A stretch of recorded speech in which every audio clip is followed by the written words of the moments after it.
வணக்கம். இந்த காணொலியில் 9ஆம் வகுப்பு தமிழ் புத்தகம் பழைய புத்தகத்திலிருந்து டேர்ம் 3ல இருக்கக்கூடிய இயல் 3 வந்து பார்க்க போகிறோம். புறநானூறு பற்றி கொடுத்துருக்காங்க. ஸோ புறநானூறுன்னா என்னன்னு அந்த டீட்டெயில் எல்லாம் தெரியும். அடுத்து குறுந்தொகை கொடுத்துருப்பாங்க. அதுவும் புது புத்தகத்தில் படிச்சிருக்கிறதால பாடல் வரிகள் மட்டும் ஒரு வாட்டி பார்த்துட்டா குயிக்காக வந்து முடிஞ்சிடும். தென்கடல் வளாகம் பொதுமையின்றி வெண்குடை நிலற்றிய ஒருமையோர்க்கும் நடுநாள் யாமத்தும் பகலும் துஞ்சான் கடுமா பார்க்கும் கல்லா ஒருவருக்கும் உண்பது நாளி உடிப்பவை இரண்டே பிறவும் எல்லாம் ஓர்வு கும்மே செல்வத்து பயனை ஈதல் துய்ப்பேம் ஏனினே தப்புன பலவே என்ற வரிகளை ஏற்றியவர் யாருன்னா நக்கீரனார். நக்கீரனார் யாருன்னா மதுரை கணக்காயனாரின் மாகனார் தான் வந்து நக்கீரனார். ஸோ உண்பது நாளி உடிப்பவை இரண்டே புறநானூறுன்றதை படிச்சிருப்போம். நக்கீரனார் வந்து ஏற்றிருக்காங்க. செல்வத்து பயனை, ஒரு செல்வம் வந்து சேர்த்து வைக்கிறோன்னா அது மற்றவங்களுக்கு கொடுக்கறதுக்காக தான். துய்ப்போம் ஏனினே தப்புன பலவேன்னா செல்வம் சேர்த்து வச்சு அனுபவிப்போம் அப்படின்னா அது வந்து அனுபவிக்க மாட்டோம் அப்படின்றத வந்து இந்த பொருளா வந்து இருக்கும். ஸோ இந்த பாடல் வரிகள் ஏற்றியது யாருன்னா நக்கீரனார். எதில் இடம்பெற்றிருக்கன்னா புறநானூறு. நிலற்றியன்னா நிழல் செய்த, நிலற்றியன்னா நிழல் செய்த, நடுநாள் யாமம்னா நள்ளிரவு, நடுநாள் யாமம்னா நள்ளிரவு, துஞ்சான் அண்ணா துயிலான், மா அண்ணா விலங்கு, கல்லா அண்ணா கல்வி அறிவில்லாத, நாளி அண்ணா அளவு பெயர், ஞாலி என்றது அளவு பெயர், ஈதல் என்றது கொடுத்தல், துய்ப்பேம் என்றது நுகர்வோம், தப்புனன்றது இலக்க. ஸோ துய்ப்போம் ஏனினே தப்புன பலவென்னா நம்ம அனுபவிப்போம்னு சேர்த்து வைக்கிறது வந்து என்ன ஆகும், அது வந்து இழந்துருவோம், அப்புறமா அனுபவிக்காமலே இழந்துருவோன்றத சொல்லுவாங்க. இலக்கண குறிப்பு. வெண்குடை என்ன பண்பு தொகை, கல்லா ஒருவருக்கும் கல்லாத, அப்போ ஈறுகெட்ட எதிர்மறை பெயரச்சம். நாளி என்றது ஆகு பெயர், ஈதல் என்றது தொழிற்பெயர், துய்ப்பேம் என்றது தன்மை பன்மை வினைமுற்று, துய்ப்பேம் என்றது நுகர்வோம், நுகர்வோம்னா அப்போ தன்மை பன்மை வினைமுற்று. ஆசிரியர் குறிப்பு. நக்கீரனார் வந்து பாத்தீங்கன்னா இறையனார் எழுதிய களவியலுக்கு வந்து உரை எழுதியிருக்காரு. ஸோ களவியல் என்றது யார் ஏற்றிருக்காங்கன்னா இறையனார். அதுக்கு உரை கண்டவர் யாருன்னா நக்கீரனார். நக்கீரனார் வந்து 10 பாட்டுல திருமுருக ஆற்றுப்படையும் நெடுநல் வாடையும் வந்து ஏற்றிருக்காரு. இந்த பாடல்ல வந்து பாத்தீங்கன்னா இப்ப நம்மளுக்கு கொடுத்திருக்கக்கூடிய இப்பாடலில் உலகியல் உண்மையை வந்து கூறியுள்ளார் என்றதையும் சொல்லியிருக்காங்க. நூற்குறிப்பு வந்து பாருங்க. புறநானூறு எப்படி பிரிக்கலாம்னா புறம் குட்டல் 4 குட்டல் 100 அப்படின்னு பிரிக்கலாம். புறப்பொருள் பற்றிய 400 பாடல்களை கொண்டதால இதை வந்து புறநானூறு அப்படின்ற பெயர் வந்து பெற்றிருக்கு. ஸோ புறநானூற்றில் எத்தனை பாடல்கள் இருக்கு? 400. புறம் என்பது ஒருவரின் வீரம், கொடை, கல்வி முதலிய சிறப்புகளை வந்து குறிக்கும். 8 தொகை நூல்கள்ல ஒன்றுதான் வந்து புறநானூறு. இந்த புறநானூற்றில் இருக்கக்கூடிய பாடல்கள் வந்து பல்வேறு புலவர்களால் வந்து பாடப்பட்டவை. இப்பாடல்கள் வாயிலாக, புறநானூற்று பாடல்கள் வாயிலாக வந்து பண்டை தமிழ் மன்னர்களுடைய ஆட்சி சிறப்பு எப்படி இருந்தது, வீரம், கொடை, கல்வி முதலியவற்றை வந்து அறியலாம். இதையே வந்து ப்ரீவியஸ் இயர்ல நிறைய வாட்டி கேட்டிருப்பாங்க. எந்த பாடல் வாயிலாக பண்டைய தமிழ் மன்னர்களின் ஆட்சி சிறப்பு, வீரம், கொடை, கல்வி முதலியவற்றை அறியலாம்னா புறநானூறு. புறநானூற்றுல சில பாடல்களை மட்டும் ஜி போப் அவர்கள் என்ன பண்ணிருக்காருன்னா ஆங்கிலத்துல வந்து மொழிபெயர்த்திருக்காரு. ஸோ இது நூற்குறிப்பு ஆசிரியர் குறிப்பு மட்டும் ஒரு வாட்டி ரீகேப் பார்ப்போம். மதுரை கணக்காயனாரின் மகனார் யாருன்னா நக்கீரனார். இறையனார் எழுதிய களவியலுக்கு உரை கண்டவர் யாருன்னா நக்கீரனார். 10 பாட்டுல நக்கீரனார் எந்தெந்த நூல்களை ஏற்றிருக்காருன்னா திருமுருக ஆற்றுப்படை, நெடுநெல் வாடை, நெடுநெல் வாடை. புறநானூறு எப்படி பிரிக்கலாம்? புறம் குட்டல் 4 குட்டல் 100 அப்படின்னு பிரிக்கலாம். புறநானூற்றுல எத்தனை பாடல்கள் இருக்குன்னா 400 பாடல்கள். எல்லாமே வந்து புறம் பற்றிய செய்திகள் என்றதால புறநானூறு அப்படின்னு பெயர் வந்து பெற்றிருக்கு. 8 தொகை நூல்கள்ல வந்து ஒன்று புறநானூறு. எந்த பாடல் வாயிலாக பண்டை தமிழ் மன்னர்களுடைய ஆட்சி சிறப்பு, வீரம், கொடை, கல்வி முதலியவற்றை அறியலாம்னா புறநானூறு. புறநானூற்றில் இருக்கக்கூடிய சில பாடல்களை ஆங்கிலத்தில் மொழிபெயர்த்தவர் யாருன்னா ஜி.யு. போப். தென்கடல் வளாகம் பொதுமை இன்றி வெண்குடை நிலற்றிய ஒருமையோர்க்கும். அடுத்து வந்து பாருங்க குறுந்தொகை. ஸோ குறுந்தொகையில வந்து தேவ குலத்தார் என்றவர் ஏற்றிய வரிகள் வந்து கொடுத்திருக்காங்க. நிலத்தினும் பெரிதே வானினும் உயர்ந்தன்றே, நிலத்தை விட பெருசு வானை விட உயரும். நீரினும் ஆரல வின்றே சாரல், நீரை விட ஆழமானது. கருங்கோர் குறிஞ்சி பூ கொண்டு, கருங்கோர்னா கருப்பான அதனுடைய கொம்புல குறிஞ்சி பூ வந்து பூத்திருக்கு. பெருந்தேன் பெருந்தேன் இலைக்கும் நாடனோடு நட்பே. ஸோ அந்த என்னது கருப்பான கொம்புல குறிஞ்சி பூ வந்து பூத்திருக்கும் அப்படின்னு பார்த்தோம் இல்லையா, அது அந்த பூக்கள்ல இருந்து வண்டுகள் வந்து என்ன பண்ணும், தேனை வந்து திரட்டும். அந்த நாட்டோட தலைவனோட நட்பு வந்து எப்படிப்பட்டதுன்னா, நிலத்தை விட பெருசு, வானத்தை விட உயரும், நீரை விட ஆழமானது. நீரன்னா இந்த பாடல்ல வந்து கடல்ல வந்து குறிக்கிறாங்க, அதை விட ஆழமானதுன்றது சொல்லியிருக்காங்க. யாரு, தேவ குலத்தார் அவர்கள் வந்து குறிப்பிட்டிருக்காரு. நீர் வந்து கடல், கருங்கோல் அண்ணா கருமை நிறையுடைய கொம்பு, உயர்ந்தன்றுன்றது உயர்ந்தது, அளவின்றி அண்ண அளவினை உடையது. இலக்கண குறிப்பு, நிலத்தினும் வானினும் நீரினும் என்றது உயர்வு சிறப்புமைகள்.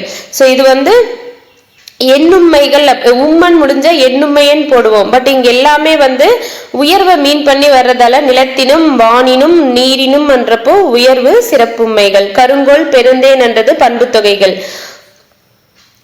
அளவு என்றது அருமை குட்டல் அளவு, கருங்கோல் வந்து கருமை குட்டல் கோல், பெருந்தேன் வந்து பெருமை குட்டல் தேன்.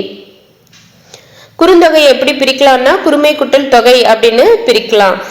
குறைந்த அடி அளவால் பாடப்பெற்ற பாடல்களின் தொகுப்பு தான் வந்து குறுந்தொகை. இந்த நூல் வந்து 8 தொகை நூல்கள்ல ஒன்றுன்றதை குறிப்பிட்டிருக்காங்க. இதுல வந்து கடவுள் வாழ்த்தோடு சேர்த்து எத்தனை பாடல்கள் இருக்குன்னா 401. கடவுள் வாழ்த்து நீங்களாகன்னா 400.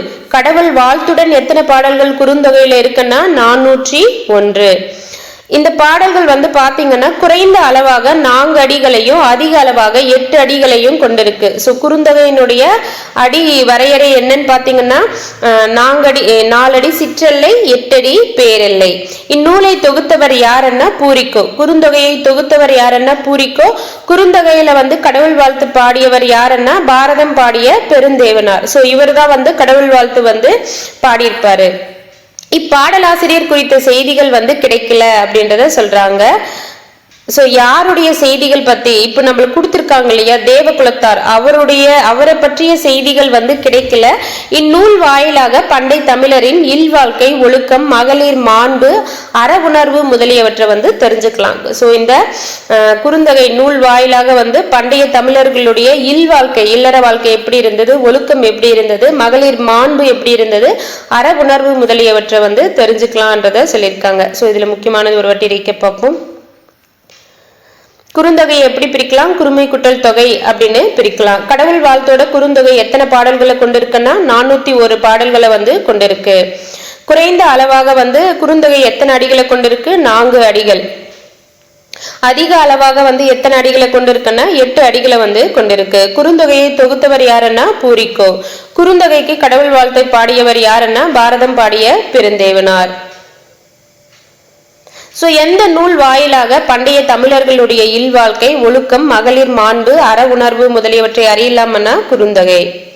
8 தொகை நூல்கள்ல ஒன்று குறுந்தொகை. குறுந்தொகை பாடல்களின் எண்ணிக்கை 401 கடவுள் வாழ்த்தோடு சேர்த்து. குறுந்தொகையின் அடிவரையறை வந்து 4, 8. அதே 1331 அகநானூறு வந்து வரும். 1331 அகநானூறு.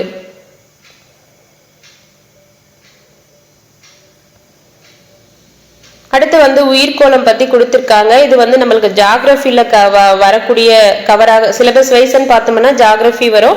பட் இங்க இருக்கிறதெல்லாம் முக்கியமான டீட்டெயில் மட்டும் ஒரு வாட்டி பார்த்துப்போம். உயிர்கள் முதல்ல எங்க தோன்றுச்சுன்னா நீர்ல தான் வந்து தோன்றியது. அண்டத்தில் நிலவும் சந்திரன், செவ்வாய் முதலிய கோள்களில் உயிரினங்கள் வாழ இயலா. ஸோ அண்டத்துல வந்து சந்திரன், செவ்வாய் முதலிய கோள்கள்ல வந்து உயிரினங்கள் வாழ முடியாதுன்னு சொல்றாங்க. நிலத்தில் மட்டுமே உயிர்கள் வந்து வாழ்றதால இதை வந்து உயிர்கோளம் அப்படின்னு வந்து சொல்றோம். நிலத்துல மட்டும்தான் உயிர்கள் வாழ்றதால என்னன்னு சொல்றோம், உயிர்கோளம் அப்படின்ட்டு. 6 அறிவு பெற்ற மனிதன் உயிரின குன்றின் மணிமுடியாக வீற்றிருக்கின்றான். சோ உயிரினங்கள்லயே வந்து மணிமுடியாக இருக்கிறவங்க யாரு, இப்போ 1 அறிவு முதல் 6 அறிவு வரைக்கும் இருக்கும். அதுல மணிமுடியாக இருக்கிறவங்க யாருன்னா மனிதர்கள் அப்படின்னு சொல்றாங்க. இப்போ பாம்பு ஒரு உயிர் தான், குதிரையும் ஒரு உயிர் தான். இதுல மணிமுடியாக யார் இருக்கா, மனுஷங்க. மனிதனே உயிர்கோளத்தின் மையம் அப்படின்ட்டு சொல்றாங்க. அடுத்து வந்து பாருங்க, அன்றிருந்த பூம்புகாரும் தனுஷ்கோடியும். ஸோ அப்போ நம்மளுடைய சோழர்கள் ஆண்ட பூம்புகாரும் தனுஷ்கோடியும். தனுஷ்கோடி எங்க ராமநாதபுரத்துல இருக்கு. இது கடலுக்குள்ள மூழ்கி விட்டன அப்படின்னு சொல்றாங்க. கடற்கரை கோயில்கள்ல மாமல்லபுரம் மட்டும்தான் இன்னமும் இருக்குன்றத குறிப்பிட்டிருக்காங்க. கடற்கரை கோயில்கள்ல இன்னமும் எஞ்சி இருக்கிறது எதுன்னா மீதம் இருக்கிறதுன்னு அர்த்தம். எஞ்சி இருக்கிறது எதுன்னா மாமல்லபுரம். ஸோ இது வரைக்கும் ஒரு வாட்டி ரீகேப் பார்ப்போம். இதுல முக்கியமானது, உயிர்கள் முதல்ல எங்க தோன்றுச்சு? நீர்ல தான் தோன்றின. உயிர்கள் முதல்ல நீர்ல தோன்றின. நிலத்தில் மட்டுமே உயிர்கள் வாழ இயலும் என்றதால அது என்னன்னு சொல்றோம்? உயிர்கோளம் அப்படின்னு சொல்றோம். உயிரின குன்றின் மணிமுடியாக இருக்கிற திகழ்றவங்க யாருன்னா மனிதன். கடற்கரை கோயில்கள்ல எஞ்சி இருக்கிற கோயில் எதன்னா மாமல்லபுரம் கோயில். அடுத்து பாருங்க, முத்து, பவளம், கிளிஞ்சல், கடற்பஞ்சு, சங்கு முதலியவை எல்லாம் எதுல இருந்து கிடைக்குதுன்னா கடல்ல இருந்து கிடைக்குதுன்றத கொடுத்திருக்காங்க. முத்து, பவளம், கிளிஞ்சல், கடற்பஞ்சு, சங்கு எல்லாம் எதுல இருந்து கிடைக்கு? கடல்ல இருந்து கிடைக்கு. அடுத்து பாருங்க, நீர் பாகத்தை நீர்கோளம் அப்படின்னு சொல்றோம். கடல் நீர் சூழ்ந்துள்ளது போல காற்று மண்டலம் மேலே நிலப்பரப்புல கடல் நீர் சூழ்ந்திருக்கிற மாதிரி காற்று மண்டலம் சூழ்ந்திருக்கு. நீர் பாகத்தை நீர்கோளம் அப்படின்னு சொல்றோம். காற்று மண்டலத்தை என்னன்னு சொல்றோம்? வளிக்கோளம் அப்படின்னு சொல்றோம். உயிர் வளி ஆக்சிஜன் எவ்வளவு இருக்குன்னு பாத்தீங்கன்னா 21%. இந்த காற்று மண்டலத்துல உயிர் வளி ஆக்சிஜன் எவ்வளவு இருக்கு? 21%. உப்பு வலி என்ன? நைட்ரஜன். உப்பு வலி என்றது எவ்வளவு இருக்குன்னா நைட்ரஜன் 9 போட்டக்கூடாது. 9க்கு முன்னாடி இருக்கக்கூடிய 7-8 9க்கு முன்னாடி இருக்கக்கூடிய 7-8 78% இருக்கு. மற்ற வலிகள் மற்ற இது எவ்வளவு இருக்குன்னா 1% இருக்குன்றதை குறிப்பிட்டிருக்காங்க. சுற்றுச்சூழல் அப்படின்னா என்னன்னு பாத்தீங்கன்னா உயிரினங்கள் வாழும் பகுதியில் உள்ள நிலம், நீர், காற்று போன்றவை அடங்கிய ஒரு நிலைதான் சுற்றுச்சூழல். ஸோ உயிரினங்கள் வாழக்கூடிய பகுதியில நிலம், நீர், காற்று எல்லாமே அடங்கியிருக்கு இல்லையா? இதுதான் சுற்றுச்சூழல். இன்னொன்னு, இது தமிழ்ல நம்மளுக்கு கவர் ஆகாதுங்க. பட் ஜியாகிரபி பேசிக் டீட்டெயில் தான்ன்றதால இதை சொல்லிட்டு இருக்கேன்.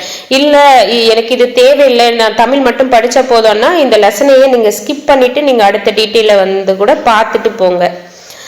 அடுத்து பாருங்க, உலக வளிக்கோளம் உயரத்தை, அதாவது உலக வளிக்கோளம் உயரத்தையும் வெப்பநிலையும் அடிப்படையாக கொண்டு பல பிரிவுகளாக பிரிக்கப்பட்டிருக்கு. அதுல குறிப்பிடத்தக்கவை எதுன்னு பாத்தீங்கன்னா அடிவளி மண்டலம், மேல்வளி மண்டலம். அடிவளி மண்டலம் நிலத்தின் வெப்பநிலையை ஒரே சீரான நிலையில் வைத்திருக்க பெரிதும் உதவுதான். இப்போ நம்மளுடைய பூமியே நிறைய பிரிவுகளா பிரிச்சிருக்காங்க. அதுக்கு மேல இருக்கிறதெல்லாம் அது போல அதுல குறிப்பிடத்தக்கவையா எதை சொல்றாங்கன்னா அடிவளி மண்டலம், மேல்வளி மண்டலம் அப்படின்னு சொல்றாங்க. இந்த அடிவளி மண்டலம் தான் என்ன பண்ணும்னா வெப்பநிலையை ஒரே சீரான நிலையில வைத்திருக்க பெரிதும் உதவுது அப்படின்னு சொல்றாங்க. சேம் டைம் பசுமை கூண்டு போல இந்த அடிவளி மண்டலம் செயல்படுது அப்படின்றதையும் கொடுத்திருக்காங்க. அடுத்து மேல்வளி மண்டலத்துல தான் என்ன இருக்குன்னா உயிர்வளி படலமான ஓசோன். ஓசோனை எப்படி அழைப்பாங்க? உயிர்வளி படலம் இருக்கு. இது உயிர்கள் செழிக்க இயற்கையை அளித்திருக்கும் பாதுகாப்பு அரண் தான் இந்த ஓசோன் அப்படின்னு சொல்றாங்க. இந்த ஓசோன் கதிரவன் சூரியன் கிட்ட இருந்து வெளிவரும் புறஊதா கதிர்கள் நிலப்பரப்பை தாக்காத வகையில இந்த ஓசோன் படலம் தடுக்கிறது. இப்போ பாத்தீங்கன்னா அதுல சிதைவு ஏற்பட்டிருக்குன்றது சொல்லியிருக்காங்க. எதனால அதுல சிதைவு ஏற்பட்டிருக்கு அப்படின்னு பாத்தீங்கன்னா குளிர்பதன பெட்டியில பயன்படுத்தப்படும் குளோரோஃப்ளோரோ கார்பன் தான் இந்த சிதைவுக்கு காரணம்ன்றதையும் சொல்லியிருக்காங்க. குளோரோஃப்ளோரோ கார்பன் இந்த பேஜ்ல முக்கியமானது அப்படின்னு பாத்தீங்கன்னா நீர்பாகத்தை என்னன்னு சொல்லுவோம்? நீர்கோளம். காற்று மண்டலத்தை வளிக்கோளம். உயிர் வளியில ஆக்சிஜன் எத்தனை இருக்குன்னு பாத்தீங்கன்னா 21%. உப்பு வளி நைட்ரஜன் எவ்வளவு இருக்குன்னா 78%. மற்ற வளிகள் 1% இருக்கு. அடிவளி மண்டலம் என்ன பண்ணும் அப்படின்னு பாத்தீங்கன்னா வெப்பநிலையை சீரான நிலையில வைத்திருக்க உதவுவது அடிவளி மண்டலம். சேம் டைம் இது பசுமை கூண்டு போல இந்த மண்டலம் செயல்படுகிறது. பசுமை கூண்டு போல எது செயல்படுகிறது? அடிவளி மண்டலம். உயிர்வளி மண்டலம் என்று அழைக்கப்படுவது எதன்னா ஓசோன். இது கதிரவன் கிட்ட இருந்து வரக்கூடிய புறஊதா கதிர்கள் நிலப்பரப்பை தாக்காத வகையில ஓசோன் தடுக்கிறது. ஓசோன் சிதைவு ஏற்பட்டிருக்கு. எதனாலன்னு பாத்தீங்கன்னா chlorofluoro carbon. So chlorofluoro carbon எதில் பயன்படுத்துகிறோன்னா குளிர்பதன பெட்டி. அடுத்து மரங்கள் தொடர்ந்து அழிந்து வர்றதால நிலச்சரிவு, மண்ணெரிப்பு, மழையின்மை ஆகியவை நிகழ்கின்றது என்றதையும் குறிப்பிட்டிருக்காங்க. முதலில் உயிர்கள் எங்க தோன்றியது? நீர்ல வந்து தோன்றியது. மனிதன் உயிரின குன்றின் மணிமுடியாக திகழ்கின்றான். மலைவளம் பெருக வந்து என்ன பண்ணோம்? மரங்கள் வளர்த்தல் வேண்டும். கதிரவனிடமிருந்து வெளிவரும் புறவதா கதிர்களை தடுப்பது எதுன்னு பாத்தீங்கன்னா உயிர் வழி படலம் அல்லது ஓசோன். அந்த வலின்றது அந்த லீ சிறப்பு லீ வராது, பள்ளிக்கூடத்துக்கு வரக்கூடிய லீ வரும், அதை வந்து கரெக்ஷன் பண்ணிக்கோங்க. அடுத்து துணை பாடம், இதுல எதுவும் இல்லை, அதனால இது அப்படியே ஸ்கிப் பண்ணிருங்க. அடுத்து யாப்பு. ஸோ முன்னாடி இருக்கக்கூடிய இயல்லையும் யாப்புவை பற்றி படிச்சிருப்போம். இதுல இருந்து கண்டிப்பாக ஒரு கொஷின் வருதுங்க. இதில் எதுகை மோனை எல்லாம் எப்படி எப்படி வரும்னு கொடுத்துருப்பாங்க, எல்லாருக்கும் தெரிஞ்சிருக்கும். பட் புது புத்தகத்தில் எதுகை மோனையை பற்றி டீட்டெயில் கொடுத்துருக்க மாட்டாங்க. இதில் தான் மேற்கதவாய் கீழ்கதவாய் எதுகை, இணை எதுகை, இணை மோனை, ஸோ அதை பற்றி பொழிப்பு மோனை, அதை பற்றி எல்லாம் சொல்லியிருப்பாங்க. அதனால இந்த இலக்கண பகுதி ரொம்பவே முக்கியம், தெளிவாக வந்து பார்த்துக்கோங்க. அடி அப்படின்னா என்னன்னு பார்த்தீங்கன்னா சீர்கள் பல அடுத்து நடப்பது அடி எனப்படும். குரலடி, சிந்தடி, அளவடி, நெடிலடி, களி நெடிலடி என அடி வந்து 5 வகைப்படும். அடி 5 வகைப்படும்ன்றது எப்படி ஞாபகம் வச்சுக்கிறீங்கன்னா, இப்போ நம்ம ஒரு கையில அடிப்போம்ல, கையால தானே அடிப்போம். கையில எத்தனை விரல் இருக்கு? 5 விரல் இருக்கு. அப்போ அடிக்கிறோம்னா 5 விரல் தேவை. அப்போ அடி என்ன 5 வகைப்படும் அப்படின்ற மாதிரி அதை ஞாபகம் வச்சுக்கோங்க. குரல் அடி என்ன 2 சீர்களை பெற்று வருவதுதான் குரல் அடி. 2 சீர்கள் என்ன என்னன்னு பாத்தீங்கன்னா முக்தி என்றது ஒரு சீர், வேண்டுமேல் என்றது ஒரு சீர். இது போல அந்த ஒரு வார்த்தையை தான் சீரன்னு சொல்லுவோம். முக்தி என்ற ஒரு சீரையும் வேண்டுமேல் என்ற இன்னொரு சீரையும், இப்படி 2 சீர்களை பெற்று வந்தா அது குரல் அடி. அடுத்து வந்து பாருங்க சிந்தடி. சிந்தடி என்ன 3 சீர்கள், பழுதி 1, லாத 1, பயிர் தொழில் என்றது 1. அதனால இது வந்து பாத்தீங்கன்னா 3 சீர்கள், இப்படி 3 சீர்களை பெற்று வந்தா சிந்தடி. 2 சீர்களை பெற்று வந்தா குரலடி, 3 சீர்களை பெற்று வந்தா சிந்தடி, 4 சீர்களை பெற்று வந்தா அளவடின்னு சொல்லுவோம். 4 சீர்களை வந்து பெற்று வந்தா அது என்னன்னு சொல்லுவோம்? அளவடி அல்லது நேரடி. அளவடியை வந்து வேற எப்படி அழைக்கலாம்? நேரடி அப்படின்னு அழைக்கலாம். இப்போ நம்ம எங்கேயாவது ஒரு ஃபங்க்ஷன் போனா அளவா ஒரு 4 பேரை மட்டும் கூட்டுப்போம். சாரி, ஒரு ஃபங்க்ஷன் ஏதாவது வைக்கிறோம்னா அளவா 4 பேரை மட்டும் கூட்டுப்போம். அளவா 4 பேர் போதுமப்பா, நேரா போய் அவங்கள மட்டும் கூப்பிட்டு வந்துருவோம் அப்படின்ற மாதிரி அளவடி 4 சீர்கள், நேரடி அப்படின்றத ஞாபகம் வச்சுக்கோங்க. நெடிலடி வந்து பாத்தீங்கன்னா 5 சீர்கள் பெற்று வர்றது நெடிலடி. ஆடும், கடைமணி, நாசை 3, யாமல் 4, அகிலமெங்கும் என்றது 5. அப்போ 5 சீர்களை பெற்று வந்தா நெடிலடி. களி நெடிலடி என்ன 6 சீர்கள் அல்லது அதற்கு மேற்பட்ட பல சீர்களை பெற்று வர்றத வந்து களி நெடிலடி அப்படின்னு சொல்லுவோம். ஸோ நீங்க வரிசையாவே ஞாபகம் வச்சுக்கோங்க. குரல் அண்ணா 2, சிந்தன்னா 3, அளவடி அண்ணா 4, நெடிலடி அண்ணா 5, களி நெடிலடி அண்ணா 6 அல்லது அதற்கும் மேற்பட்ட பல சீர்களை பெற்று வருவது களி நெடிலடி. அடுத்து வந்து கொடுத்திருக்காங்க பாருங்க. இந்த பாடல் வந்து பாத்தீங்கன்னா இப்போ 6 அல்லது அதற்கு மேலன்றத சொல்லிட்டாங்களா களி நெடிலடி அப்படின்ட்டு. ஒருவேளை இப்போ 6 சீர்கள் இருக்கு, இல்ல அதுக்கு மேல இருந்தாவே அது களி நெடிலடி தான்.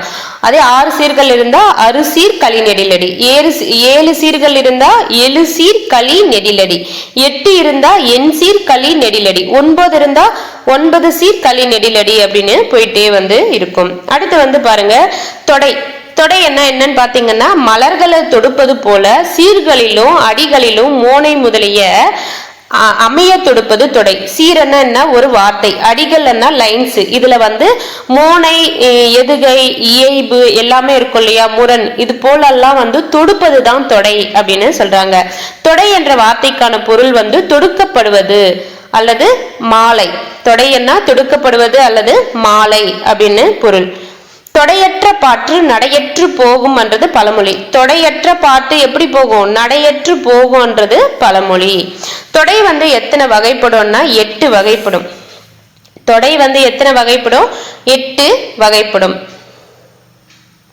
அதுல ஃபர்ஸ்ட் வந்து மோனைத்தொடை. மோனைத்தொடை, எதுகை தொடை, முரண் தொடை, இயைபு தொடை, அளபெடை தொடை, இரட்டை தொடை, அந்தாதி தொடை, செந்தொடை.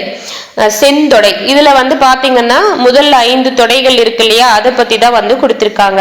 மோனைத்தொடை நம்மளுக்கு தெரியும், முதல் எழுத்து 1 போல வருவது மோனைத்தொடை. எதுகை தொடை என்ன 2ஆம் எழுத்து 1 போல வருவது எதுகை தொடை. முரண் தொடை என்ன மகிழ்ச்சி, துக்கம், இன்பம், துன்பம், ஆசை, இது வேற எப்படி இரவு பகல் இப்படி முரணா வர்றதுதான் முரண் தொடை, எதிரெதிரா அமைறது தான் வந்து முரண் தொடை. இயைபு தொடைன்னா நம்மளுக்கு தெரியும் இல்லையா, கடைசியில முடியக்கூடிய சீர்கள் வந்து அந்த ஒரு அந்த ஃபுல் அந்த சீரோ இல்ல கடைசி எழுத்தோ வந்து ஒரே மாதிரி முடிஞ்சதுன்னா அது வந்து இயைபு தொடைன்னு சொல்லுவோம். அளபடை தொடையென பார்த்திருப்போம் இல்லையா, உயிரிழபடை ஒற்றளபடைன்ட்டு ரெண்டு இருக்கு, அதுக்குள்ள ஒரு 3 பிரிவுகள், உயிரிழபடைக்குள்ள ஒரு 3ன்னு பார்த்திருப்போம் இல்லையா, அது போல அமைகிறது அளபடை தொடை. இரட்டை தொடை, அந்தாதி தொடை, தொடையை பத்தி இதுல சொல்லல, 5 தொடைகளை பத்தி இந்த இலக்கண பகுதியில வந்து பார்க்க போறோம். முதல் 5 தொடைக்கான இலக்கணங்கள் காண்போம். மோனை தொடை நம்மளுக்கு தெரியும், முதல் எழுத்து ஒன்றி வருவது. எதுகை தொடை தெரியும், இரண்டாம் எழுத்து ஒன்றி வருவது. முரண் தொடை அடிதோறும் வந்து முதல் சீர் முரண்பட தொடுப்பது. ஸோ நான் ஆல்ரெடி அதுக்கு எக்ஸ்பிளனேஷன் கொடுத்துட்டேன், உங்களுக்கும் எல்லாருக்கும் தெரியும், அதனால வந்து டக்கு டக்குன்னு இதை பார்த்துருவோம். ஸோ நீங்கள் ஒரு வாட்டி நீங்கள் புரியலன்னா இந்த வீடியோ பாஸ் பண்ணிட்டு நீங்கள் எக்ஸாம்பிள் அவங்க கொடுத்துருக்கக்கூடிய டீட்டெயில்ஸை கூட ஒரு வாட்டி வாசிச்சு பாருங்க, இன்னும் உங்களுக்கு தெளிவாக வந்து தெளிவாக வந்து புரியும். இன்பம் துன்பம் அன்றது வந்து முரண் தொடை. இயைபு தொடைன்னா அடிதோறும் இறுதிச்சீர் ஒன்றி வர தொடுப்பது வந்து இயைபு தொடை. கூடும் மூடும் நாடும் யாடும் டும் டும்மன் முடியுதா, அது வந்து இயைபு தொடை. அளபடை தொடைன்னா அடிதோறும் முதல் சீர் வந்து அளவெடுத்து வருவது அளபடை தொடை. கொடுப்பதுவும் எடுப்பதுவும் ஸோ இப்படி வந்து முடிஞ்சா அது வந்து அளபடை தொடை. அடுத்து பாருங்க தொடை விகற்பங்கள். தொடை என்ன 8 வகைப்படும் பார்த்தோம். அதுல தொடை விகற்பங்கள் அப்படின்னா என்னன்னு பாத்தீங்கன்னா 4 சீர்களுடைய ஒரு அடி. சீரன்னா ஒரு வார்த்தைன்னு சொன்னோம் இல்லையா, அப்போ அது போல 4 சீர்கள் கொண்ட ஒரே ஒரு லைன் ஒரு அடியில இணை பொழிப்பு ஒரு கூளை மேற்கதுவாய் கீழ்கதுவாய் முற்று ஆகியவற்றில் ஏதேனும் ஒன்றினை கொண்டு தொடுப்பது தொடை. கீழே வந்து பார்ப்போம் இணை என்ன பொழிப்புன்னு பார்ப்போம், அதுல வந்து ஏதாவது ஒண்ணு கொண்டு தொடுக்கப்படுவது தான் வந்து தொடை விகற்பம் அப்படின்னு சொல்றாங்க. இந்த இணை பொழிப்பு இதெல்லாம் வந்து 7 இருக்கும். இணை 1, பொழிப்பு 2, உரு 3, கூளை 4, மேற்கதவாய் 5, கீழ்கதவாய் 6, முற்று 7. இந்த 7ம் இப்போ வந்து மேல பார்த்தோம் இல்லையா, மோனை எதுகை இயைபு முரண் அளபடை, இந்த 5ம் பொருந்த தொடை விகற்பம் வந்து எத்தனை வகைப்படும்னா 35 வகைப்படுமா. ஸோ மேல இவ்வளோ நேரம் வந்து தொடையில 8 இருக்கு, அதுல ஒரு 5 பார்த்தோம் இல்லையா, அந்த 5ம் இந்த 4 சீர்கள்ல ஒரு அடியில இணை பொழிப்பு ஒரு கூளை மேற்கதவாய் கீழ்கதவாய் முற்று இந்த 7ம் வந்து சேர்ந்து வந்து தொடை விகற்பம் எத்தனை அமையும் 35. அது 7 இது 5, 7 5 35 வகைப்படும். இப்போ வந்து இணை மோனை என்ன பாருங்க, இது எல்லாருக்கும் தெரிஞ்சிருக்கும், அதனால டக்கு டக்குன்னு முடிக்கிறேன். தெரியலன்னா இந்த வீடியோ பாஸ் பண்ணிட்டு அங்க இருக்கக்கூடிய ஸ்டேட்மெண்ட் அந்த எக்ஸாம்பிள் பாருங்க, தெளிவா புரியும். இணை மோனை என்ன ஃபர்ஸ்ட்ல இருக்கக்கூடிய மோனை என்னும் போது முதல் எழுத்துன்றது தெரியும். இணை என்ன ஃபர்ஸ்ட்ல இருக்கக்கூடிய 2 சீர்கள்ல முதல் எழுத்து ஒன்றி வருவது இணை மோனை. பொழிப்பு மோனை என்ன, மோனை என்ன முதல் எழுத்துன்னு தெரியும், அப்போ பொழிப்பு அண்ணா 1 3, பொழிப்பு 1 3. அதே உருவு மோனை அப்படின்னு பாத்தீங்கன்னா அந்த ஒரு அடியில 1 4, மோனை என்ன முதல் எழுத்து, அந்த சீர்கள்ல 1வது சீர் 4வது சீர் முதல் எழுத்து ஒன்றி வருவது உருவு மோனை. ஸோ அதுல வந்து கொடுத்துருக்காங்க எக்ஸாம்பிள் பார்த்துக்கோங்க. கூளை மோனை என்ன 1 2 3. கூளை மோனையை வந்து கூழ் ஊத்துறாங்க ஃபர்ஸ்ட் ஒரு 3 பேருக்கு தான். இப்போ ஒரு சில இடத்துல எல்லாம் இப்போ அதிகாரிகள் வந்தாங்கன்னா ஏதாவது பரிசு பொருள் கொடுக்கணும்னா ஃபர்ஸ்ட்ல ஒரு 3 பேருக்கு அவங்க கொடுத்துட்டு போயிடுவாங்கல்ல, மீதி பேருக்கெல்லாம் யாராவது கொடுத்துப்பாங்க. அது போல இந்த கூளை மோனை கூழ் ஊத்துறாங்க ஃபர்ஸ்ட் 3 பேருக்கு தான் ஊத்துவாங்க. 1 2 3 வந்து பொரிந்து வந்ததுன்னா கூளை மோனை. கூளை எதுக்கும் இதே தான் ஆர்டர் வரும் 1 2 3. அதுல வந்து 2வது எழுத்து ஒன்றி வர்றது வந்து நம்ம பார்ப்போம். மேற்கதவாய் மோனை என்ன 1 3 4. எக்ஸாம்பிள் வந்து பார்த்துக்கோங்க புரியாதவங்க. இது எப்படி ஞாபகம் வச்சுக்கிறீங்கன்னா, மேற்கதவாய் மேலன்னா 1 3 4, கீழன்னா 3 விட கம்மியா தானே பார்க்கணும், அப்போ 1 2 4. மேற்கதவாய் என்ன 2 விட பெருசு 1 3 4. கீழ்கதவாய் என்ன கீழே 3க்கு கீழே, அப்போ 1 2 4. 1 3 4 மேற்கதவாய், கீழ்கதவாய் என்ன 1 2 4. மோனைக்கும் எதுகைக்கும் இதே தான் வரும், அதனால ஏதாவது ஒண்ணு தெளிவா படிச்சுக்கோங்க. கீழே வர்றது அப்படியே நம்ம வந்து அப்படியே பார்த்துட்டு போயிடலாம். முற்று மோனை என்ன முற்றுமே 4 சீர்கள் வந்து இருக்கும் அப்படின்னு பார்த்தோம் இல்லையா, அந்த 4 சீர்கள்ல 1 2 3 4 எல்லாத்துலயுமே வந்து ஒன்றி வருவது முற்று மோனை. ஸோ எக்ஸாம்பிள் வந்து கொடுத்துருக்காங்க பார்த்துக்கோங்க. இப்போ அப்படியே எதுகை தொடை. இணை எதுகை என்ன 1 2, பொழிப்பு எதுகை என்ன 1 3, ஒருவு எதுகை என்ன 1 4, கூளை எதுகை என்ன 1 2 3, முற்று என்ன 1 2 3 4. கூழ் ஊத்துறோம் 3 பேருக்கு தான் ஊத்துவோம் 1 2 3. அதுக்கப்புறம் ஒருவுன்றது 1 4. ஒருவுன்னு வந்தா 1 1, அதுக்கப்புறம் அதுல கடைசியில இருக்கக்கூடிய 4. மேற்கதவாய் எதுகை என்ன 1 3 4, கீழ்கதவாய் எதுகை என்ன 1 2 4, முற்றெதுகை என்ன 1 2 3 4. ஸோ இவ்வளோ நேரம் நம்ம இங்கே படித்தோம் இல்லையா, இதை தான் இங்கே சிம்பிளாக வந்து கொடுத்துருக்காங்க. இந்த பாக்ஸை பார்க்கறதுக்கு முன்னாடி மேலே இருக்கக்கூடிய முக்கியமான டீட்டெயில் மட்டும் ஒரு வாட்டி பார்த்துருவோம் குயிக்காக.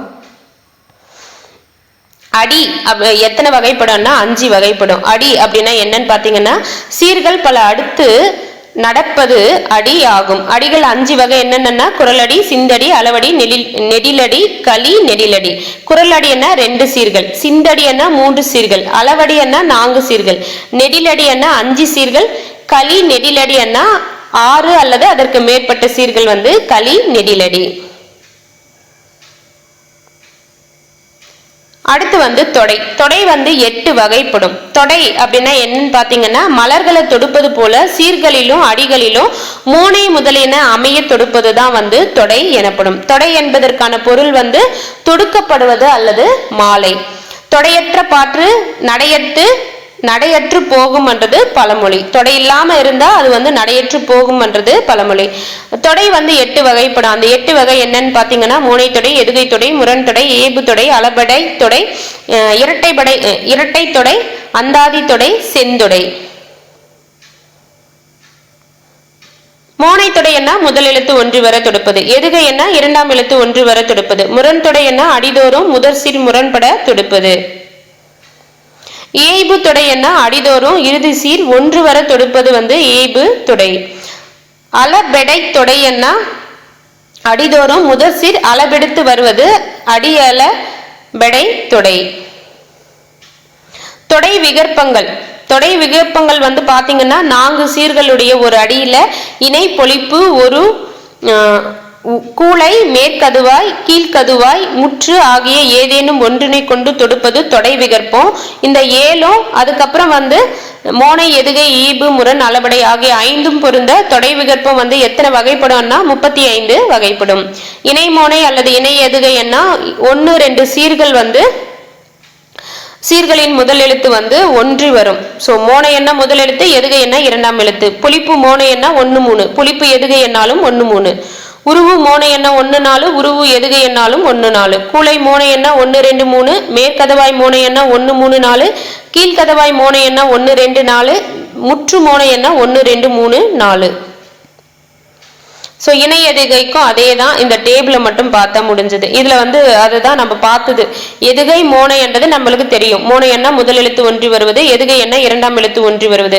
இணை என்ன பாருங்க 1 2, ஃபர்ஸ்ட் 1 முடிச்சிட்டோம். இணை என்ன 2 பேர் தானே, ஒரு இணையன்னு எதை சொல்லுவோம், ஒரு ஜோடியை தான் சொல்லுவோம். அப்போ 1 2. கீழே வந்து பாருங்க முற்று அண்ணாவே ஃபுல்லாவே 1 2 3 4. ஸோ இணையும் முடிஞ்சது, முற்றும் வந்து முடிஞ்சது. பொழிப்பு வந்து பாருங்க 1 3, பொழிப்பு வந்து 1 3. உருவு வந்து 1 4, ஒரு அப்படின்னு வருதா, ஒருன்றது ஒரு அண்ணா 1, கடைசியில இருக்கிறது 1, ஒரு அண்ணா முதல்ல இருக்கிறது 1, கடைசியில இருக்கிறது 1, கடைசியில அந்த 4 சீர்கள் தானே சொன்னாங்க, அப்ப 4 1 4. கூளை என்ன கூழு, 3 பேருக்கு தான் கூழ் ஊத்துவோம், 1 2 3. ஃபர்ஸ்ட்ல இருக்கக்கூடிய 3 பேருக்கு தான் கூழ் ஊத்துறது. மேற்கதவாய் என்ன 1 3 4, மேற்கதவாய் மேல இருக்கிற நம்பர் 3. கீழ்கதவாய் என்ன கீழே இருக்கிற நம்பர் 1 2 4. முற்று என்ன 1 2 3 4. ஸோ அது வந்து பார்த்துக்கோங்க. சிந்தடி என்ன எத்தனை சீர்கள் இருக்கும், 3 சீர்கள் வந்து இடம்பெற்றிருக்கும். தொடை வகைகளை எடுத்து எழுதுகன்னு சொல்லியிருக்காங்க பாருங்க. முதல் எழுத்து 1 வந்து அது வந்து என்னன்னு சொல்லுவோம், முதல் எழுத்து 1 வருவது மோனை. இதுல வந்து 1 3 4, 1 3 4ல வந்து அது என்னன்னு சொல்லுவோம், மேற்கதவாய் மோனை. முரண் அண்ணா இடும்பை என்றது துன்பத்தை கொடுக்கும். அப்போ வந்து இன்பம் துன்பம் அப்படின்னா முரண் தொடையும் வந்து இந்த அடியில வந்து இடம்பெற்றிருக்கு. சான்றோர் சான்றாண்மை குன்றின். இதுல வந்து 2ஆம் எழுத்து 1 வரை தொடுப்பது எதுகை. இதுல வந்து 1 2 3 அண்ணா ஃபர்ஸ்ட்ல இருக்கக்கூடிய 3 பேருக்கு என்ன பண்ணுவோம், கூழ் ஊத்துவோம். அப்போ கூளை எதுகை வந்து இடம்பெற்றிருக்கு. சேம் டைம் வந்து சான்றார் சான்றாண்மை முதல் எழுத்து வந்து 1 போல் வருவதால இணை மோனை அப்படின்றதும் வரும். தொடை வந்து எத்தனை வகைப்படும், 8 வகைப்படும். முதல் 3 4ஆம் சீர்களில் மோனை ஒத்தி வருவது மேற்கதுவாய் மோனை. அளவடிக்கு நேரடி. அளவடி என்ன 4 சீர்கள் பெற்று வருவது அளவடின்னு பார்த்தோம் இல்லையா, அதுக்கு வந்து வேற பெயர் என்னன்னு பாத்தீங்கன்னா நேரடி. இணை எதுகை என்பது 1 2 சீர்களில் 2ஆம் எழுத்து 1 வர தொடுப்பது. கூளை வந்து பாருங்க 1 2 3, மேற்கதுவாய் வந்து 1 3 4, கீழ்கதுவாய் வந்து 1 2 4, முற்று வந்து 1 2 3 4. அடுத்து வந்து அணி. அணி என்ன நம்மளுக்கு என்னன்னு தெரியும், நிறைய வாட்டி படிச்சுட்டோம். ஸோ அதனால இது அப்படியே ரிவைஸ் பண்ற மாதிரி பார்த்துருவோம். நம்மளுடைய தம் கற்பனை ஆற்றலாலும் மொழி புலமையாலும் சொல்லிலும் பொருளிலும் அழகு சேர்த்து பாடல்கள் வந்து ஏற்றுவாங்க. ஏன் இப்படி ஏற்றுறாங்கன்னா, இப்படி ஏற்றுதன் மூலயமா அந்த செய்யுள்களை வந்து படிக்கிறோம், அது பொருள் வந்து உணரும் போது அழகா வந்து இருக்கும். அதனாலதான் சொல்லப்படும் கருத்து எளிதில் விளங்கும், படிப்பவர்களுக்கும் கேட்பவர்களுக்கும் இனிமை சேர்க்கிறது தான் வந்து இந்த அணி. ஏகதேச உருவக அணி அப்படின்னா என்னன்னு சொல்லியிருக்காங்க பாருங்க. கவிஞர் வந்து தாம் எடுத்துக்கொண்ட பல பொருள்களை உருவகப்படுத்தி கூறும்போது ஒன்றினை மட்டுமே உருவகப்படுத்தி அதனோடு தொடர்புடைய மற்றொன்றை உருவகப்படுத்தாமல் விடுவது ஏகதேச உருவக அணி. இப்ப கவிஞர் வந்து பல பொருள்களை எடுத்துக்கிறாரு அப்படின்னு பாத்தீங்கன்னா அதுல ஒண்ணு மட்டும்தான் உருவகப்படுத்துறாரு. அதோட தொடர்பு இருக்கக்கூடிய இன்னொன்னு வந்து உருவகப்படுத்தாம விடுவது. சோ ஏதோ ஒன்ன உருவகப்படுத்தினா ஏகதேச உருவக அணி. சோ இப்போ ஒரு 2 3 எடுத்துக்கிறாரு, அதுல ஏதோ ஒன்ன மட்டும் உருவகப்படுத்துறாருன்னா ஏதோ ஒன்னு உருவகப்படுத்தினா ஏகதேச உருவக அணி அப்படின்ற மாதிரி ஞாபகம் வச்சுக்கோங்க. பிறவி பெருங்கடல் நீந்துவர் நீந்தார் இறைவனடி சேராதார். இதுல என்னன்னு சொல்லியிருக்காங்கன்னா, பிறவி பெருங்கடல். பிறவி என்ன, பிறவி எடுத்தவங்க பெருங்கடல், அந்த பெருங்கடலை வந்து நீந்துவாங்களாம். நம்ம மனிதனா பிறந்துட்டோம் இல்லையா, இந்த ஒரு கடலை வந்து நீந்துவோம். நீந்தாரன்னா எதை நீந்த மாட்டாங்கன்றத அவர் சொல்லல, இறைவன் அடி சேராதார். சோ அதை வந்து எதோட ஒப்பிடுறாரு, பெருங்கடல் அல்லாததை வந்து நீந்த மாட்டாரு, இல்ல ஏதோ ஒண்ணு சொல்லணும். ஆனா இங்க வந்து சொல்லியிருக்காங்க பாருங்க, இக்குறட்பாவில் பிறவியை கடலாக, சோ நம்ம பிறவியே வந்து ஒரு கடலாக உருவகப்படுத்தி அதனை கடக்க உதவும் இறைவன் அடியை தெப்பமாக வந்து உருவகப்படுத்தல. இறைவன் அடி சேராதார், நீந்தாதவங்க இறைவன் அடி சேராதார் அப்படின்னு சொல்லிட்டாரு. என்னவா அப்படின்னா அது தெப்பமாக வந்து அங்க உருவகப்படுத்தி வந்து சொல்லல. அதனால இது ஏகதேச உருவகவணி ஆயிற்றுன்றதை குறிப்பிட்டிருக்காங்க. அடுத்து வந்து நிரல் நிறை அணி புது புத்தகத்திலையும் படிச்சிருப்போம். இதே குறள் தான் கொடுத்திருப்பாங்க. சொல்லையும் பொருளையும் வரிசையாக நிறுத்தி நேரே பொருள் கொள்வதுதான் வந்து நிரல் நிறை அணி. அன்பும் அறனும் உடைத்தாயும் இல்வாழ்க்கை பண்பும் பயனும் அது. அன்பு வந்து பண்பாகவும் அரண் வந்து பயனாகவும் வந்து பொருள் வந்து நேரே அமைஞ்சிருக்கிறதால இது நிரல் நிறை அணி. சோ ஏகதேச உருவக அணி அண்ணா என்னன்னு பாத்தீங்கன்னா, கவிஞர் தாம் எடுத்துக்கொண்ட பல பொருள்களை உருவகப்படுத்தி கூறும்போது ஒன்றினை மற்றும் உருவகப்படுத்தி அதனோடு தொடர்புடைய மற்றொன்று உருவகப்படுத்தாமல் விடுவதுதான் வந்து ஏகதேச உருவக அணி. நிரல் நிறை அணி அண்ணா சொல்லையும் பொருளையும் வரிசையாக நிறுத்தி நேரே பொருள் கொள்வது நிரல் நிறை அணி ஆகும். இந்த குறள் ரொம்ப முக்கியம், பார்த்துக்கோங்க. என்ன அணி அண்ணா, ஏகதேச உருவக அணி. பிறவி பெருங்கடல் என்றது அன்பும் அறனும் என்றது நிரல் நிறை அணி. எவ்வகை அணிகள் என கண்டறிந்து எழுதுக. அன்பு நான் ஒப்புரவு கண்ணோட்டும் வாய்மையோடு 5 சால் பூன்றிய தூண் என்றது ஏகதேச உருவக அணியை இடம்பெற்றிருக்கு. விலங்கோடு மக்கள் அணையர் இளங்க நூல் கற்றாரோடு ஏனையவர். இதுல வந்து எதிர் நிரல் நிறை அணி, நிரல் நிறை அணி தான். அதுல ஆப்ஷன்ல வந்து நம்மளுக்கு வந்து நிரல் நிறை அணிலேயே 2 இருக்கு, எதிர் நேர் அணிட்டு. நம்ம மேல பார்த்த இந்த அன்பும் அறனும் என்றது நேர் நிரல் நிறை அணி வரும். அன்புக்கு நேர பண்பு வந்து கொடுத்திருக்காங்க, அறனுக்கு நேர பயன் கொடுத்திருக்காங்க. அதே இதுல வந்து பாருங்க, விலங்கோடு மக்கள் அணையர் இளங்க நூல் கற்றாரோடு. மக்கள் வந்து கற்றவங்க படிச்சவங்க தான் மக்கள். விலங்கோடு யார் சேருவாங்க, படிக்காதவங்க. அப்ப விலங்கோடு என்றது ஏனையவர், மக்கள் என்றது கற்றாரோடு. அப்படியே கிராஸ் போட்ட மாதிரி வரும். அப்ப இதுல என்ன அணி பயின்று வந்திருக்குன்னா எதிர் நிரல் நிறை அணி. பல பொருள்கள் ஒன்றினை உருவகப்படுத்தி அதனோடு தொடர்புடைய மற்றொன்றினை உருவகப்படுத்தாமல் இருப்பது ஏகதேச உருவக அணி ஆகும். சொல்லையும் பொருளையும் வரிசையாக நிறுத்தி நேரே பொருள் கொள்வது வந்து நிரல் நிறை அணி ஆகும்.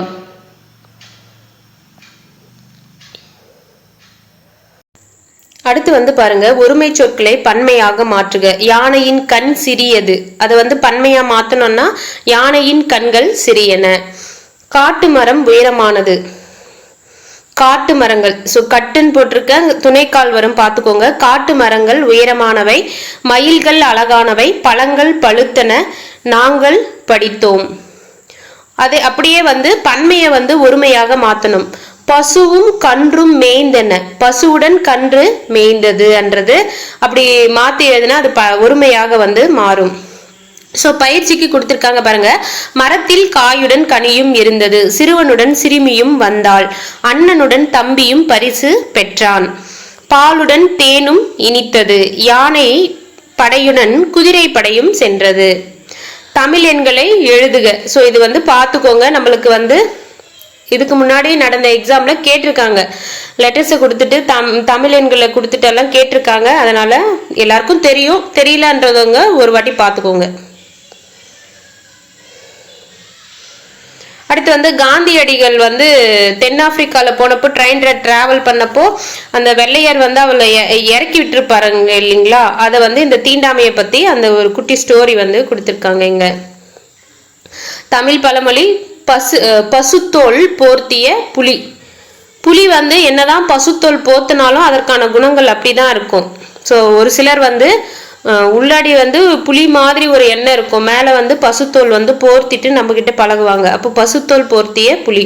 ஒற்றுமையே வலிமை, நெருப்பில்லாமல் புகையாது, வல்லான் வகுத்ததே வாய்க்கால், கைக்கு எட்டியது வாய்க்கு எட்டவில்லை. அடுத்து வந்து பாருங்க, வானிலை பற்றிய கணித்து கூறுபவர்களை, வானிலை பத்தி அதை வந்து தெரிஞ்சுட்டு சொல்றவங்களை என்னன்னு சொல்லுவாங்க, அறிவன், கணியன், நாளிகை, கணக்கர் அப்படின்னு அழைச்சிருக்காங்க. வானியல் பற்றி கணித்து கூறுபவர்களை எப்படியெல்லாம் அழைச்சிருக்காங்க, அறிவன், கணியன், நாளிகை, கணக்கர் அப்படின்னு அழைச்சிருக்காங்க. சூரிய குடும்பத்துல முதன்மையானது எதுன்னா சூரியன் தான். சூரியன் முதலான 9 கோள்களை வந்து என்னன்னு சொல்லியிருக்காங்க, கோள்மின் அப்படின்னு அழைச்சிருக்காங்க. அசுவினி முதலான 27 விண்மீன்களை வந்து நாள்மின். சூரியன் முதலான 9 கோள்கள் கோள்மின், அசுவினி முதலான 27 விண்மீன்கள் 27 விண்மீன்கள் வந்து நாள்மின் அப்படின்னு அழைச்சிருக்காங்க. செவ்வாய்க்கோள் அன்னிட்டு ஏன் பேர் வச்சிருக்காங்கன்னா அது செந்நிறம் இருக்கிறதால. புதனுக்கு வந்து புதிதா கண்டுபிடிச்சதால புதன்கோள் அப்படின்னு பேர் வச்சிருக்காங்க நம்மளுடைய தமிழர்கள். சேம் டைம் வந்து புதன்கோளை வேற எப்படி அழைக்கிறாங்க, அறிவன் என்ற பெயரும் வந்து அதற்கு உண்டு. வியாழன், வியான்னா பெருசு. ஸோ கோள்கள்லயே பெரிய கோள் எதுன்னு பாத்தீங்கன்னா வியாழன். வெள்ளிக்கோள், வெள்ளி வந்து வெண்மை நிறமுடைய கோள். வெள்ளிக்கோள்ல வந்து வெள்ளி அந்த சில்வரை வந்து இப்ப கண்டுபிடிச்சிருப்பாங்க. ஸோ வெண்மை நிறமுடைய கோள்ன்றதால வெள்ளின்னு பெயர் வைத்திருக்காங்க. ஸோ இந்த டீட்டெயில் எல்லாம் வந்து சங்க புலவர்களுடைய வானியல் அறிவையும் சிந்தனையும் வந்து புலப்படுத்துவதாக உள்ளதுன்றதை குறிப்பிட்டிருக்காங்க. அகர வரிசை படுத்துக. ஸோ நம்மளுக்கு வந்து தெரியும். ஸோ இதை வந்து பார்த்துக்கோங்க. அதுக்கப்புறம் கிருபானந்த வாரியார் வந்து பாருங்க, உருவத்தை கண்டு எல்லாமே வேண்டும். ஒருவருடைய உருவத்தை தோற்றத்தை கண்டு அவர் வந்து இப்படிப்பட்டவர் அப்படிப்பட்டவர்னு சொல்லக்கூடாது. சேம் டைம் வந்து உருவத்தை கண்டு அவரை வந்து எல்லவும் கூடாது, கேலி செய்யவும் கூடாது அப்படின்ட்டு யார் சொல்லியிருக்கா, கிருபானந்த வாரியார். இது வந்து ஜஸ்ட் தெரிஞ்சுக்கோங்க. பில்லப்ஸ் வந்து எனக்கு பதிலாக இந்த வேலை செய்தது யார், அவர் உங்களை விடவும் வயதில் பெரியவர், உன் கையெழுத்து வளர்மதியின் கையெழுத்தை போல் உள்ளது. உவே சுவாமிநாதர் பழஞ்சுவடிகளை தேடி ஊர்தோறும் அலைந்தார். இளஞ்செழியன் ஓவியம் வரைவதில் கதிரவனை காட்டிலும் சிறந்தவன். புலியை கண்டதும் அதனை வாள் கொண்டு புலியை கண்டதும் அதனை வாள் கொண்டு வீழ்த்தினான். சாலை பழுதடைந்துள்ளதால் யாரும் அந்த வழியாக செல்ல வேண்டா. ஆளுக்கு தகுந்த பேச்சு வேண்டும். நாளை நடைபெறவிருக்கும் கருத்தரங்க கூட்டத்தில் உனக்காக காத்திருப்பேன். உன்னை தவிர இவ்வூரில் ஒருவரையும் அறியேன். ஸோ இங்கே வந்து மட்டுமே அன்றதை எங்கெங்கே பயன்படுத்தணுன்றதை இது வந்து ஜஸ்ட் தெரிஞ்சுக்கோங்க. மேலே இருக்கிறதும் கீழே இருக்கிறதும். பொது தேர்வில் மாநிலத்திலேயே முதல் மதிப்பெண் பெற்ற தன் மகனை பார்த்து அவன் தாய் மட்டில்லாத மகிழ்ச்சி அடைந்தாள். நடைபெற்ற தேர்வில் நான் ஒருவன் மட்டுமே தேர்ச்சி பெற்றேன். கலைக்கல்வியானது மாணவரிடையே படைப்பாற்றலை வளர்ப்பதோடு மட்டுமல்லாமல் நினைவாற்றலையும் வளர்க்கிறது. அறிஞர் அண்ணா தமிழில் மட்டுமே இன்றி ஆங்கிலத்திலும் சிறப்பாக சொற்பொழிவாற்றக்கூடியவர். நீ மட்டும் உதவவில்லை என்றால் இந்த பணியை என்னால் எளிதாக முடித்திருக்க இயலாது. பள்ளி ஆண்டு விழாவுக்கு நீ மட்டுமன்றி உன் பெற்றோரும் வரலாம். அடுத்து வருந்தாமரையை வந்து எப்படி எல்லாம் பிரிக்கலாம்னு கொடுத்திருக்காங்க பாருங்க. வருந்தாமரையை வரும் குட்டல் தாமரை அண்ணா வரும் தாமரை மலர் என்ற பொருள் வரும். வருந்தா குட்டல் மறை அண்ணா துன்புறாத மான் அப்படின்ற பொருளையும், வருந்து குட்டல் ஆ குட்டல் மறை அண்ணா துன்புறும் ஆன்னா பசுவும் மானும், துன்புறும் பசுவும் மானும். வரும் குட்டல் தாம் குட்டல் மறை அண்ணா வரும் தாவும் மான். வரும் குட்டல் தாமர் குட்டல் ஐ அண்ணா வருகின்ற மாலை அணிந்தவரை அப்படின்ற பொருள் எல்லாம் வருது. அடுத்து வந்து கீழே இருக்கக்கூடிய சொற்கள்ல வந்து பொருந்தாதது, ஓரின சார்ந்த சொற்களில் ஒரு சொல் மட்டும் வேறானது அந்த சொல்லு கண்டறிகன்றது ஃபர்ஸ்ட்ல வந்து மாணிக்கம், முத்து, பவளம், சங்கு, கிளிஞ்சல் எல்லாம் கடல்ல இருந்து கிடைக்கும். அடுத்து வந்து குறிஞ்சி, முல்லை, மருதம், நெய்தல்ன்றது 5 திணைகள்ல வர்றது. நிலம், காற்று, வானம், நெருப்பு, மலை என்றது அந்த 5 பூதங்களால் ஆனதுல மலை என்றது வராது. மலை வந்து வராது. அருவி, ஆறு, கடல், ஏரி எல்லாம் நீர் சம்பந்தமானது. சோலை வந்து வராது. நிற்பன, ஊர்வன, பரப்பன, நடப்பன, பரவின என்றது வராது. தமிழ் சொற்களுடன் பிறமொழி சொற்களும் பிறவியுள்ளன. அகிலம் அண்ணா ஞாலம், அனுமதி அண்ணா இசைவு. 4th ஒன்னுக்கு வந்து இதுல வந்து பிறமொழி சொல் என்ன, அதற்கான தமிழ் வார்த்தை என்னன்றதை வந்து கமெண்ட்ல மென்ஷன் பண்ணுங்க. உபதேசங்கள் அண்ணா அறிவுரைகள், கம்பீரம் அண்ணா மிடுக்குடன், காகிதங்கள் அண்ணா தாள்களை, திரவியம் அண்ணா செல்வம், நிருபர் அண்ணா செய்தியாளர் அல்லது பத்திரிகையாளர், ஆன்றோர் அண்ணா பெரியோர் அல்லது அறிஞர், மாதம் அண்ணா திங்கள்.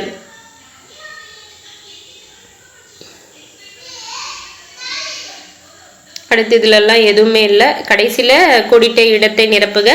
உயிர்கள் முதலில் தோன்றிய இடம் வந்து நீர். உயிரினம் வாழ்வதற்கு தகுதி இல்லாத கோள்களில் ஒன்று எதன்னா சந்திரன், செவ்வாய்க்கோள் அன்னிட்டு அந்த லெசன்ல வந்து கொடுத்திருப்பாங்க. காற்று மண்டலத்தை வளிக்கோளம் அப்படின்னு அழைப்போம். ஓசோனை வந்து உயிர்வழி படலம் என அழைக்கப்படுகிறது. மண்ணரிப்பு ஏற்படாமல் பாதுகாக்கணும்னா என்ன பண்ணணும்? மரங்களை வந்து பாதுகாக்கணும். அவ்வளோதாங்க. இதோட வந்து 9th இயல் 3 வந்து முடியுது. ஸோ டேர்ம் 3 இயல் 3 முடியுது. 9th ஸ்டாண்டர்டும் வந்து கம்ப்ளீட் ஆகுது. தேங்க்யூ.